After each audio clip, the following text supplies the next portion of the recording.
നമസ്കാരം. ദില്ലിയിൽ ഇടതുപക്ഷത്തിന് ഒരു വേരോട്ടമുണ്ട് എന്ന് പറയുന്ന ഒരു പ്രദേശം അത് JNU എന്ന് പറയുന്ന യൂണിവേഴ്സിറ്റിയുടെ അകത്ത് മാത്രമാണ് എന്നുള്ളതിൽ തർക്കമില്ല.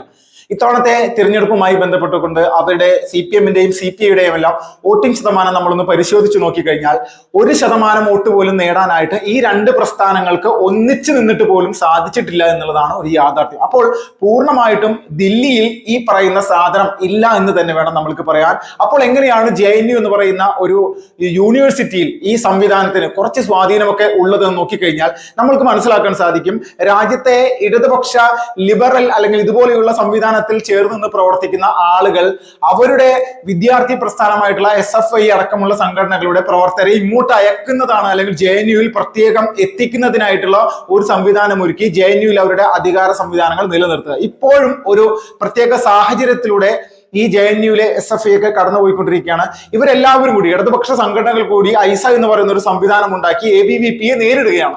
ഇങ്ങനെയാണ് വിജയിക്കുന്നത്. ഇവർക്ക് രാജ്യത്ത് ഒരു നിയമസഭാ തെരഞ്ഞെടുപ്പിലോ ഒരു പാർലമെന്റ് തെരഞ്ഞെടുപ്പിലോ ഒരു പഞ്ചായത്ത് ഇലക്ഷനോ ഒറ്റക്ക് നിന്ന് മത്സരിച്ച് വിജയിക്കാൻ സാധിക്കില്ല. അത് തന്നെയാണ് ഈ പറയുന്ന ഇടതുപക്ഷം ഈ യൂണിവേഴ്സിറ്റികളിലടക്കം അല്ലെങ്കിൽ JNU-ലടക്കം ഇപ്പോൾ ചെയ്തു പോരുന്നത്. പല കൂട്ടം സഖ്യകക്ഷികളുമായിട്ട് അത് കശ്മീരിലുള്ള തീവ്രമായിട്ടുള്ള ഭീകരവാദ സംവിധാനത്തിനോട് ചേർന്ന് നിൽക്കുന്ന അല്ലെങ്കിൽ ഇതുപോലെ പല സംഘടനകൾ, ഇപ്പൊ നമ്മൾക്കറിയാം ഖാലിദ് എന്ന് പറയുന്ന ഒരു ഉമർ ഖാലിദ് എന്ന് പറയുന്ന വ്യക്തിയൊക്കെ നമ്മൾക്കറിയാം. അപ്പൊ ഇതുപോലെയുള്ള ആളുകളുടെ എല്ലാം സംവിധാനങ്ങൾ ചേർത്ത് നിർത്തിക്കൊണ്ട് അവരുടെ ഒപ്പം നിന്ന് വിജയിച്ചു പോവുക എന്നുള്ള സംവിധാനമാണ് യഥാർത്ഥത്തിൽ ഇടതുപക്ഷം ദില്ലിയിൽ കാഴ്ചവെക്കുന്നത്. ഇതിന് പൂർണ്ണമായിട്ടും അറുതി വരാൻ പോകുന്ന നിമിഷങ്ങളാണ് അല്ലെങ്കിൽ ദിവസങ്ങളാണ് ഇനി നമ്മുടെ കൈകളിലുള്ളത് അല്ലെങ്കിൽ മുന്നിലുള്ളത് എന്നുള്ളത് BJP പ്രവർത്തകർ ഉച്ചത്തിൽ തന്നെ വിളിച്ചു പറയുകയാണ്. ഇതിന്റെ കാരണം ഇടതുപക്ഷത്തിന്റെ അടിസ്ഥാനപരമായിട്ടുള്ള എല്ലാ സംവിധാനങ്ങളും തകർക്കുന്നതോടൊപ്പം തന്നെ ദില്ലിയിൽ നിന്ന് പ്രവർത്തിക്കാൻ സാധിക്കാത്ത തരത്തിലേക്കുള്ള കാര്യങ്ങളിലേക്ക് എത്തിക്കുകയാണ് BJP എന്നുള്ളത് തർക്കമില്ല. അവരുടെ ഓരോ നീക്കങ്ങളും അതുപോലെ തന്നെയാണ്. ഇപ്പോൾ ദില്ലി JNU യൂണിവേഴ്സിറ്റിക്ക് മുന്നിൽ ഇടതുപക്ഷത്തിന്റെ ചെങ്കൊടി കത്തിച്ചുകൊണ്ട് യുവമോർച്ചയുടെയും BJP-യുടെയും പ്രവർത്തകർ അതിനുള്ള ഒരു സൂചന തന്നെ നൽകിയിരിക്കുകയാണ്. അപ്പൊ ഇതുകൊണ്ട് തന്നെ പൂർണ്ണമായിട്ട് നമുക്ക് മനസ്സിലാക്കാൻ സാധിക്കും ഒരു കാരണവശാലും ഇനി ദില്ലി എന്ന് പറയുന്ന രാജ്യ തലസ്ഥാനത്ത് ഇടതുപക്ഷ സംഘടനകൾക്ക് പ്രവർത്തിച്ച് പോകാൻ സാധിക്കില്ല. അതിൽ ഒരു തരത്തിലുള്ള സംശയമില്ല. കേരളത്തിൽ BJP-യുടെയും RSS-ന്റെയും പ്രവർത്തകരെ വെട്ടിക്കൊലപ്പെടുത്തുന്ന സ്വഭാവ രീതി അതൊരു പരിധി വരെ CPM അവസാനിപ്പിച്ചത് കേരളത്തിന് പുറത്തുള്ള അവരുടെ പ്രവർത്തകരും നേതാക്കന്മാരും ഒരു തരത്തിലും സുരക്ഷിതരായിരിക്കില്ല എന്നുള്ളത് കൃത്യമായിട്ടുള്ള ആ ഒരു ബോധത്തിന്റെ അടിസ്ഥാനത്തിലാണ്. കേരളത്തിലും CPM പ്രവർത്തകരെ RSS-കാരെയും BJP-കാരെയും ആക്രമിക്കുമ്പോൾ തിരിച്ചു കിട്ടിയതിന്റെ കണക്കൊക്കെ എടുത്ത് നോക്കിക്കഴിഞ്ഞാൽ യഥാർത്ഥത്തിൽ വലിയൊരു കണക്ക് നോക്കിക്കഴിഞ്ഞാൽ ഇത് നല്ല രീതിയിൽ ഇടതുപക്ഷത്തിന്റെ ആളുകൾ അത് വാങ്ങി കൂട്ടിയിട്ടുണ്ടെന്നതിൽ തർക്കമില്ല. അപ്പോൾ ഇതേ സാഹചര്യം കേരളത്തിന് പുറത്ത് കിട്ടുന്നതിന്റെ പേരിൽ തന്നെയാണ് ഇവർക്ക് ഇതുപോലെയുള്ള കാര്യങ്ങൾ നേരിടേണ്ടി വരുന്നത്. നമ്മൾക്കറിയാം കതിരൂൾ മനോജ് അടക്കമുള്ള RSS-ന്റെ കണ്ണൂർ ജില്ലാ ശാരീരിക ശിക്ഷൺ പ്രമുഖനെ പോലും CPM കാപാലികന്മാർ ഭീകരന്മാർ വെട്ടിക്കൊലപ്പെടുത്തിയ സമയത്ത് അദ്ദേഹത്തെ കൊന്നതിന്റെ പേരിൽ കേരളത്തിൽ മാത്രമല്ല രാജ്യത്തെ പല സംസ്ഥാനങ്ങളിലും ഇതുപോലെയുള്ള പ്രതികരണങ്ങൾ അവർ നേരിടേണ്ടി വന്നു. അതിൽ പ്രധാനമായിരുന്നു ഇവരുടെ ദേശീയ ജനറൽ സെക്രട്ടറി ആയിരുന്നുള്ള യെച്ചൂരി അടക്കമുള്ള അല്ലെങ്കിൽ തരൂർ അടക്കമുള്ള ആളുകളുടെ വാഹനങ്ങളടക്കം ആക്രമിക്കപ്പെടുന്ന സ്ഥിതിവിശേഷം ഇതേ പറയുന്ന അല്ലെങ്കിൽ ഇതേ ദില്ലിയിൽ തന്നെ ഉണ്ടായിട്ടുണ്ട്. അപ്പോൾ ഇങ്ങനെയുള്ള ഒരു വലിയ പ്രതിസന്ധിയിലൂടെ CPM പോവുകയാണ്. എന്തുകൊണ്ടായിരിക്കാം ഇടതുപക്ഷം ഒരു സമയത്ത് നമ്മുടെ രാജ്യത്ത് വലിയ സംവിധാനങ്ങൾ ഉണ്ടായി 40ഓളം MP-മാർ വരെ പാർലമെന്റിൽ ഉണ്ടായിരുന്ന ഒരു യഥാർത്ഥത്തിൽ ഒരു വലിയ പ്രതിപക്ഷമായിട്ട് നമ്മുടെ രാജ്യത്തിന്റെ അകത്ത് നിന്ന് പ്രവർത്തിച്ചിരുന്ന ഈ ഒരു സംവിധാനം എന്തുകൊണ്ട് ഇതുപോലെ തകർന്നടിഞ്ഞു എന്ന് പറഞ്ഞാൽ ഇത് അഹങ്കാരത്തിന്റെ ആശയത്തിന്റെ ഒരു പ്രശ്നമല്ല. ഇവിടെയുള്ള ഭാരതത്തിന്റെ സംസ്കാരത്തെ എതിർത്തുകൊണ്ട് മാത്രം മുന്നോട്ട് പോവുക ഇത് തന്നെയാണ് ഇവരുടെ പ്രധാനപ്പെട്ട ഹോബി നയം.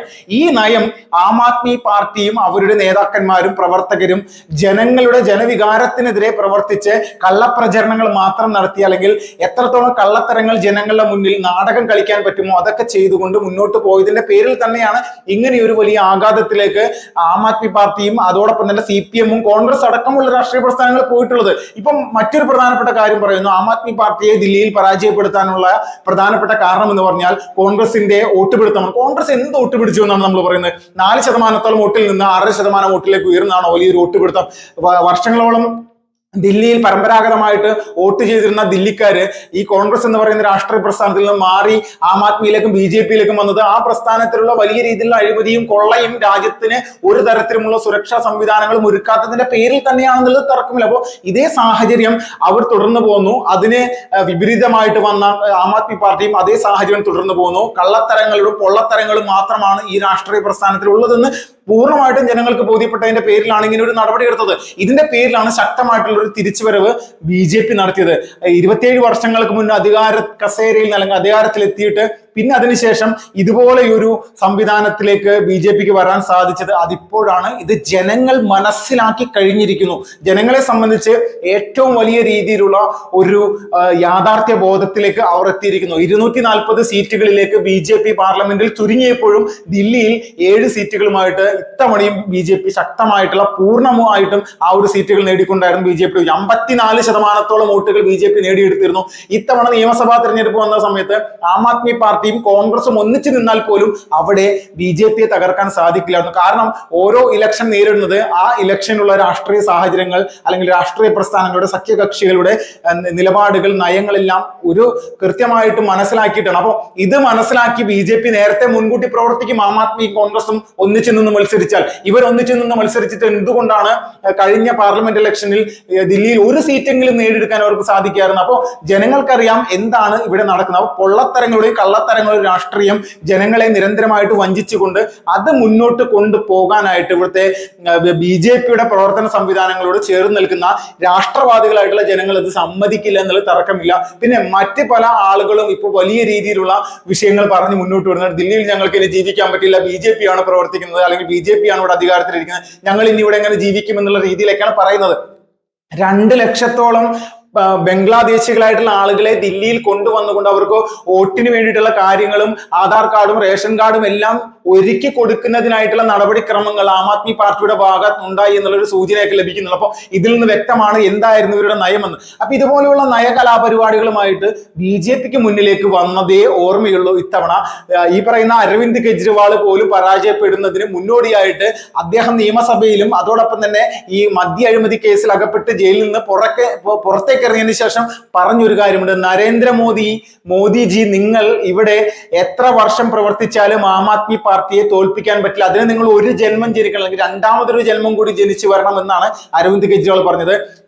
അവസാനമായിട്ട് ഈ അരവിന്ദ് കെജ്രിവാൾ പറഞ്ഞത്, നിങ്ങൾ 2025 നിയമസഭാ തെരഞ്ഞെടുപ്പ് അങ്ങോട്ട് വിട്ടേക്കൂ, നിങ്ങൾ 2050 കഴിയട്ടെ, എന്നാൽ പോലും ആം ആദ്മി പാർട്ടിയെ ദില്ലിയിൽ പരാജയപ്പെടുത്താൻ നരേന്ദ്രമോദിയുടെ സംവിധാനത്തിനോ BJP-ക്കോ സാധിക്കില്ല എന്ന് അരവിന്ദ് കെജ്രിവാൾ പറഞ്ഞു. ഇത് നിരന്തരമായിട്ട് പറഞ്ഞു. ഇതൊക്കെ സോഷ്യൽ മീഡിയയിൽ വലിയ രീതിയിൽ വൈറലായിരുന്നു. അപ്പോൾ എല്ലാ രീതിയിലും ജനങ്ങളെ സംബന്ധിച്ച് അഹങ്കാരങ്ങൾ മാത്രം, അല്ലെങ്കിൽ അഹങ്കാരത്തിന്റെ ഒരു പ്രതിരൂപമായിട്ട്, കള്ളത്തരത്തിന്റെ ഒരു പ്രതിരൂപമായിട്ട് അരവിന്ദ് കെജ്രിവാളും കൂട്ടാളികളും മുന്നോട്ട് വന്നുകൊണ്ടേ ഇരുന്നതാണ് ഇതുപോലെയുള്ള തിരിച്ചടിക്ക് ദില്ലിയിലെ ജനങ്ങൾ അങ്ങനെ ഒരു സാഹചര്യം ഒരുക്കിയത്.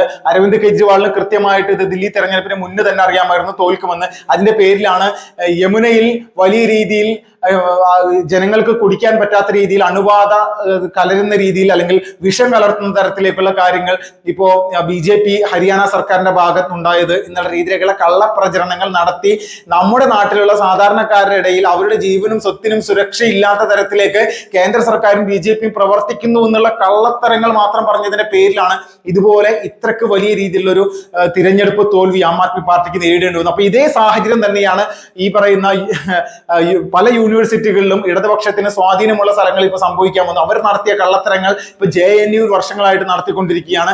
ആ കള്ളത്തരങ്ങളൊക്കെ ഇപ്പോൾ തകർന്നു വീഴാൻ പോവുകയാണ്. ആരുമായിട്ട് സഖ്യകക്ഷി ആയി നിന്ന് മത്സരിച്ചാലും JNU നിങ്ങൾക്ക് നഷ്ടപ്പെടാൻ പോകുന്നു. അതിന്റെ യഥാർത്ഥ വിഷയങ്ങളാണ് വരാനിരിക്കുന്ന ദിവസങ്ങളിൽ വരാൻ പോകുന്നത്, അല്ലെങ്കിൽ നമ്മൾ എല്ലാവരും കാണാൻ പോകുന്നതിൽ തർക്കമില്ല.